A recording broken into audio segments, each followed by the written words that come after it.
गांव में हड़कंप मच गया।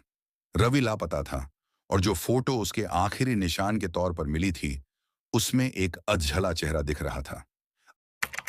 अजय अब तक सदमे में था। गांव वालों ने उसे बहुत समझाया, लेकिन वह बस एक ही बात कहता रहा। मैंने देखा था, वहां कोई था, लेकिन वह इंसान नहीं था। रवि की तलाश शुरू हुई। गांव के कुछ लोग और पुलिस टीम हवेली पहुंची। हवेली के अंदर दाखिल होते ही उन्हें अजीब सा एहसास हुआ, जैसे कोई उन्हें देख रहा हो। अंदर का नजारा वही था, टूटी फूटी चीजें, धूल, मकड़ियों के जाले। लेकिन जैसे ही वे ऊपर के कमरे में पहुंचे, उनकी रूह कांप गई। मध्य में एक कुर्सी पड़ी थी और उस पर रवि की लाश थी।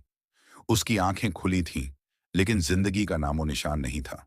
उसके चेहरे पर एक भयानक डर जमी हुई थी, जैसे उसने मौत से पहले कुछ ऐसा देखा हो जिसे शब्दों में बयान नहीं किया जा सकता। लेकिन सबसे ज्यादा खौफनाक चीज उसके पैरों के पास थी। वही जला हुआ फोटो, लेकिन अब उसमें अधझला चेहरा साफ हो चुका था। उस फोटो में एक औरत का चेहरा था। उसका आधा चेहरा काला पड़ा था और आंखें लाल। गांव के बुजुर्गों ने जब ये फोटो देखी तो उनका चेहरा पीला पड़ गया।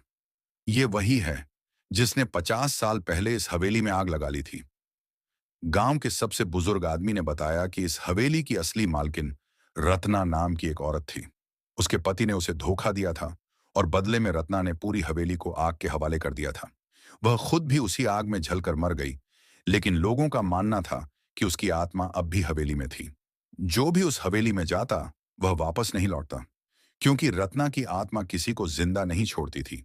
पर एक सवाल अब भी रह गया, रवि की लाश कुर्सी पर कैसे पहुंची?